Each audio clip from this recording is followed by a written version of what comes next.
Everyone, hope you're well. This is CoinsKid. Just going to XRP once again. Thank you for your support. Okay, but the CoinsKid crew. So it's only a few weeks ago that I come back up holiday and we're telling you, if you're buying Ethereum here, you're doing it wrong. If you're buying XRP here, you're doing it wrong because basically, what we're in right now is a pullback because Ethereum's playing out like an absolute boss.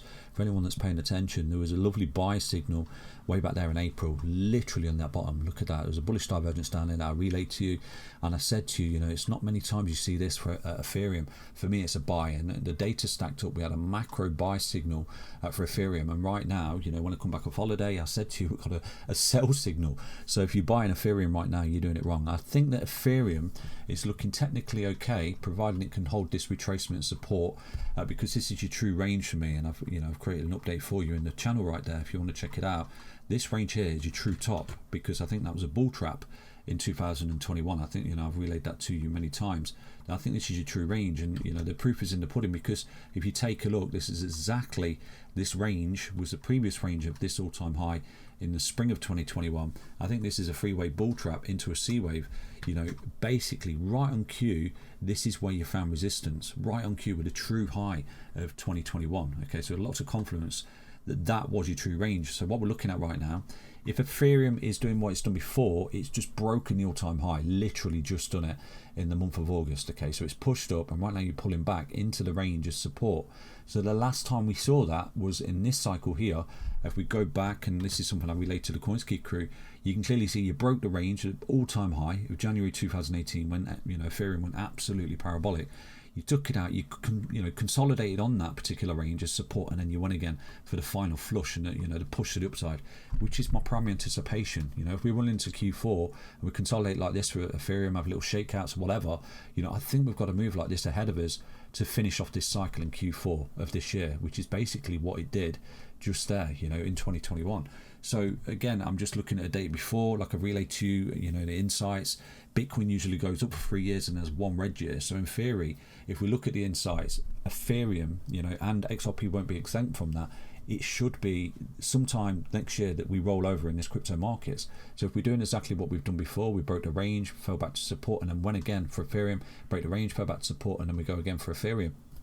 I do think the market will become extremely overbought and extremely, FOMO-y and things like that, and you're seeing verticals across the board in many coins. So, at the moment, what I'm looking at for XRP, I think it's consolidating a range. There is a potential pattern that's going to bring it down further, but I do think there's a leg missing. If I'm just looking at this from this low here, I think what we've saw for Ethereum, XRP, sorry, off this beautiful buy zone into the gold candle back test just around about $1.64. I think you've come up in a 1, pull back 2, 3, 4, and you're missing a fifth wave to the upside. So if that's the case, then XRP is incredibly bullish, because what we've got is really simple. We've got a 1 into a pullback, 2 into a 3 into a 4, and you're looking at some kind of 5 continuation. But that will be the last leg, in my opinion. And then if we're sort of looking at Ethereum for a clue that it's broken the previous range like it did in the previous cycle, coiling up on it before the extension, then that is right on cue with the last final fifth wave they anticipate here for XRP. So where could it go to? So basically at the moment, I think we've seen an impulsive move. We're consolidating a range. You can afford to do something like that and come back up, absolutely, shake people out. If it does actually do that, then it's incredibly bullish. It's more bullish than breaking out from this point, because it's actually, targetable, because it will become something called a leading diagonal. And I'll go through this with you, okay? And I think I went through it in a previous video. So you could, in theory, drop a trend line like this, okay, to get your next target. And this is exactly what we did for XRP way back when. I think it was in 2023, wasn't it? So let's jump to log right here. So if we go back to 2023, this was a leading diagonal. It came up and it met the 1.618 Fibonacci extension like an absolute boss. From this low here in 2023 January, it was on all the thumbnails, just XRP to 82 cents, 1.618. And I expected it to do it in 5 waves, and the trigger point was simple. It was this 1, 2, 3, 4, 5 wave move up. We got the flag coming back, which is your wave 2. We broke out again in a 3. Look at that, beautiful. We came back like this into the wave 1 high, so this became a leading diagonal. So at that point, like I relayed to you, I'm a buyer, not a crier. I think this, because of this impulsive move and this corrective move, XRP is actually bullish, and we're looking for 5 waves before we get out on the 1.618.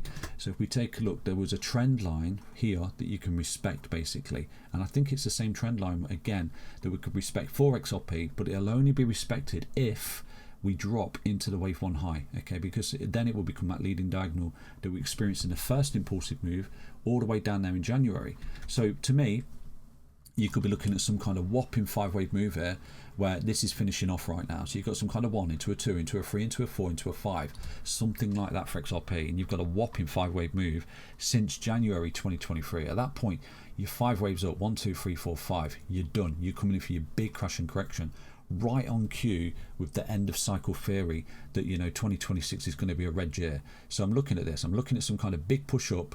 If we can repeat this, you know, leading diagonal just there, 1 2 3 4 5 setup for XRP, where we fall into the wave 1 high, I think we'll go even further in this, you know, leg to the upside. Because if we're consolidating here and we just do something like that, there's nothing really to give you a target other than Fibonacci. But if we drop into the wave 1 high, you know, like what we did here, then you've got to respect this trend line, which is basically a broadening channel, which eventually come back down to where you form the channel, and that would be the primary. So for example, 1 2 3 4 5 setup for XRP, then it starts to break down in some kind of whopping crash and correction. You will be coming back down into this range here to backtest, because it would be the, you know, the target of the bottom of the channel. So basically, wave 1 was an impulsive leading diagonal, wave 2 was a corrective flag, 3 was a massive move, 4 has been some kind of expanded flat correction, and then the final 5th wave is equally another leading diagonal. So I don't know what the laws are on that, you know, but I'm just looking at potential possibilities for you. I've not got a crystal ball, but what we need to see for XRP to trigger that is basically it needs to drop below this wave 1 high, because at the moment it's not dropped below that high.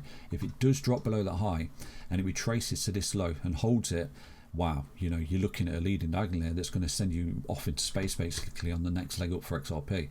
So until that day comes, you know, there's no bias on this channel. I'm always looking for patterns that gives us clues. There is a potential descending triangle here for XRP. And yesterday we did see that little rejection on that neckline, didn't we?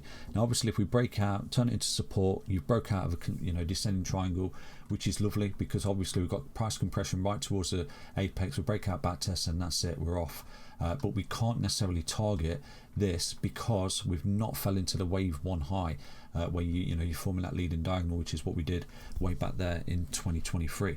So I hope you understand that update. You know, nothing I say is financial advice, but right now I do think that XRP is on its way to $4 plus. Okay, I think you're up here on the 1.272 fib at least, which is around about $4.15.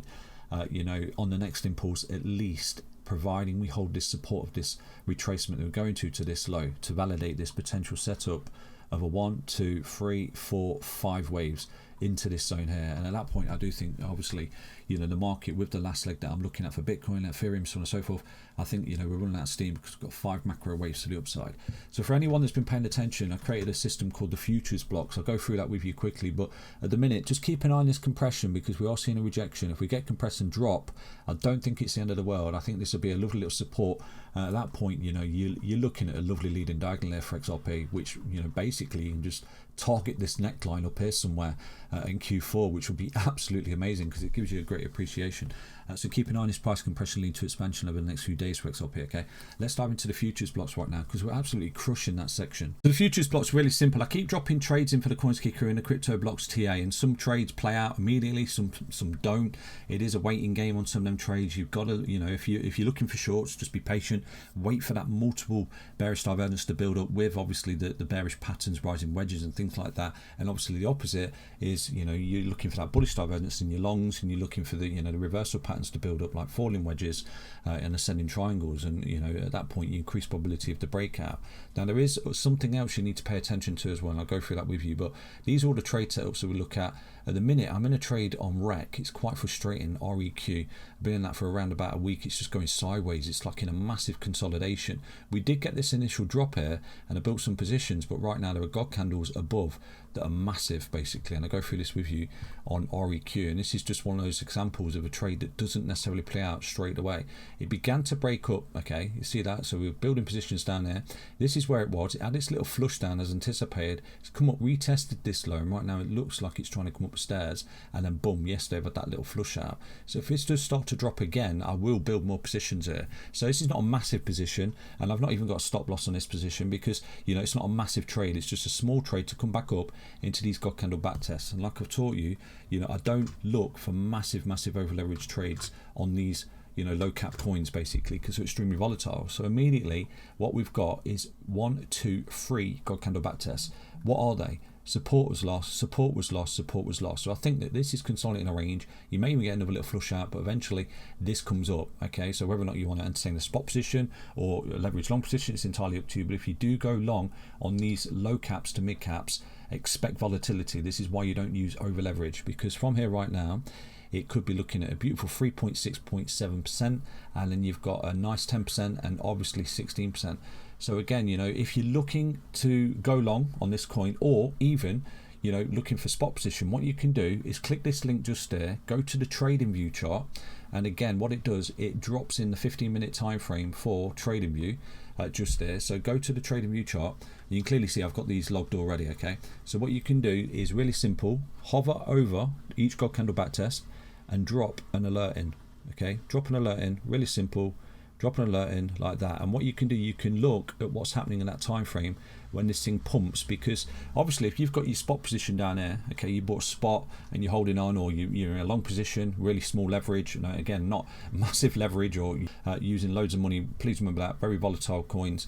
But eventually I do think this will come up, okay, into these ranges here, and obviously if it breaks to the upside, you're going to miss the move. So what you're going to do is you can notify yourself, okay, you get a notification from TradingView using this amazing feature that if it tags this and tags this and tags this on its way up, it will notify you. So at that point you can look, you know, drop it into your charts.